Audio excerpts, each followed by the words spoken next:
السلام علیکم ورحمۃ اللہ وبرکاتہ۔ اعوذ باللہ من الشیطان الرجیم، بسم اللہ الرحمن الرحیم۔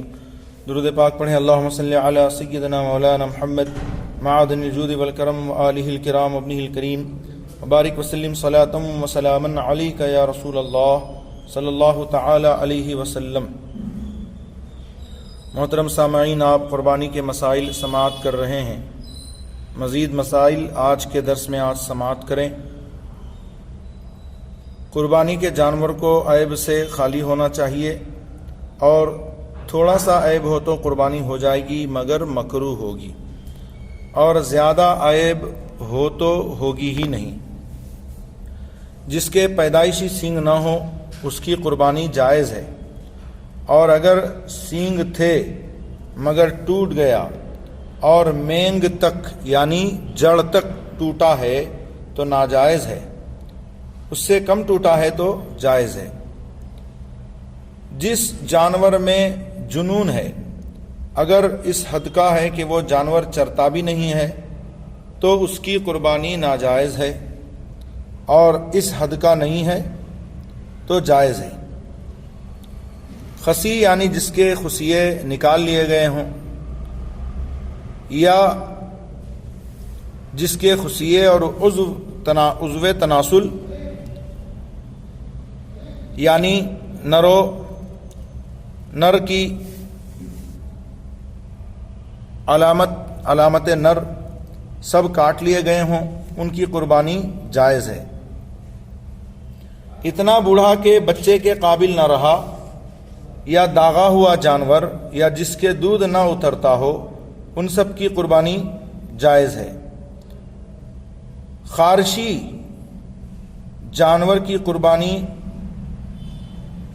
جائز ہے جبکہ فربا ہو، اور اتنا لاغر کمزور ہو کہ ہڈی میں مغز نہ رہا تو قربانی جائز نہیں۔ بحوالہ بہار شریعت جلد سوم حصہ 15، بحوالہ در مختار رد المختار عالمگیری، کتاب الاضحیہ جلد نہم صفحہ نمبر 535، والفتاوی الہندیہ کتاب الاضحیہ الباب الخامس، فی بیان محل اقامت الواجب جلد 5۔ بھینگے جانور کی قربانی جائز ہے، اندھے جانور کی قربانی جائز نہیں، اور کانا جس کا کانا پن ظاہر ہو اس کی بھی قربانی ناجائز ہے۔ اتنا لاغر یعنی دبلا پتلا کمزور جس کی ہڈیوں میں مغز نہ ہو، اور لنگڑا جو قربان گاہ تک یعنی قربانی کرنے کی جگہ تک اپنے پاؤں سے نہ جا سکے، اور اتنا بیمار جس کی بیماری ظاہر ہو، اور جس کے کان یا دم یا چکی یعنی دمبے کی گول چپٹی دم کٹے ہوں، یعنی وہ عضو تہائی سے زیادہ کٹا ہو، ان سب کی قربانی ناجائز ہے۔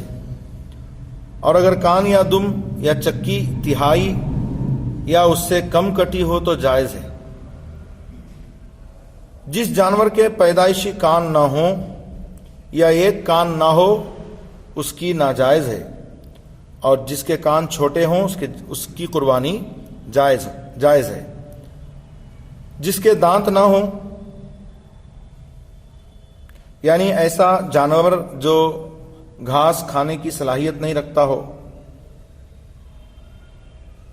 یا جس کے تھن کٹے ہوں یا خشک ہوں سوکھ گئے ہوں، اس کی قربانی ناجائز ہے۔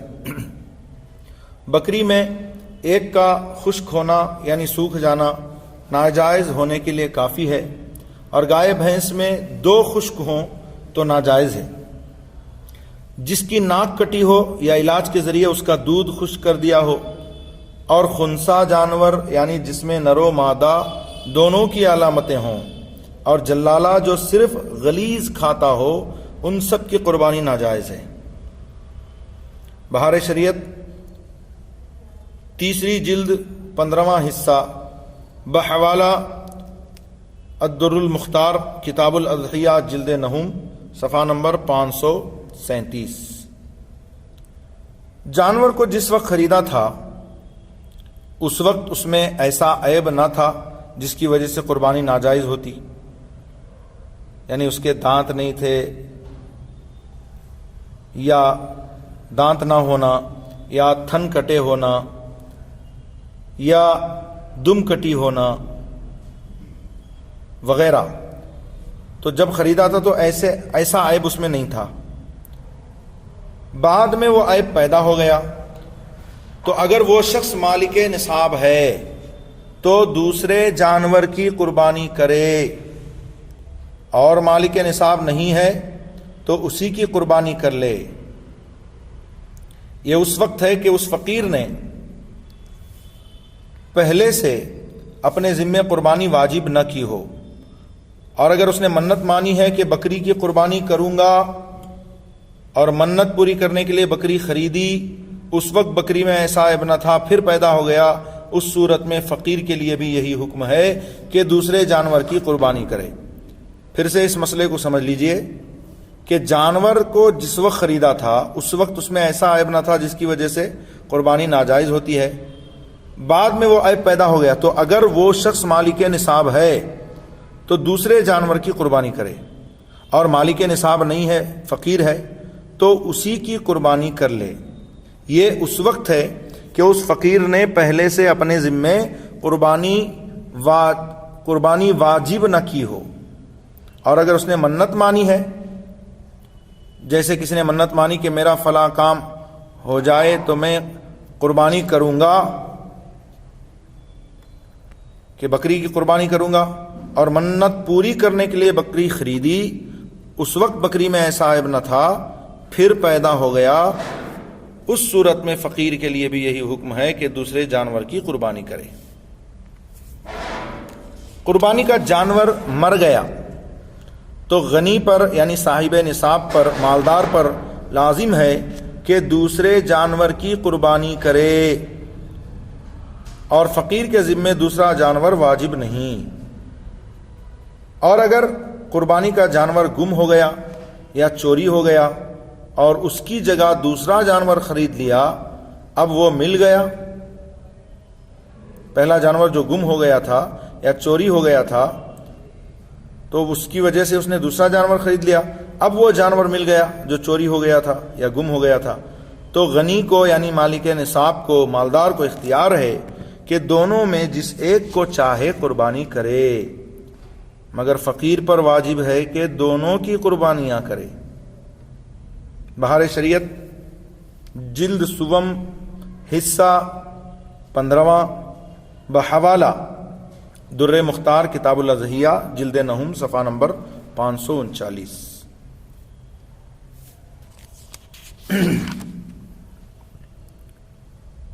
سات شخصوں نے قربانی کے لیے گائے خریدی تھی، ان میں ایک کا انتقال ہو گیا، 7 لوگوں میں سے ایک کا انتقال ہو گیا، 7 لوگوں نے مل کر قربانی کے لیے گائے خریدی تھی، ان میں ایک کا انتقال ہو گیا، اس کے ورثاء نے یعنی وارثوں نے شرکاء سے جو اس میں شریک ہوئے یہ کہہ دیا کہ تم اس گائے کو اپنی طرف سے اور اس کی طرف سے قربانی کرو، انہوں نے کر لی تو سب کی قربانیاں جائز ہیں، اور اگر بغیر اجازت ورثاء ان شرکاء نے کی یعنی وارثوں سے اجازت نہیں لی اور کر دی تو کسی کی نہ ہوئی۔ یہ مسئلہ نادر ہے، بہت سارے لوگ اس سے غافل ہیں۔ الہدایہ کتاب الاضحیہ جلد دوم صفحہ نمبر 360 کے حوالے سے یہ مسئلہ بیان کیا گیا ہے۔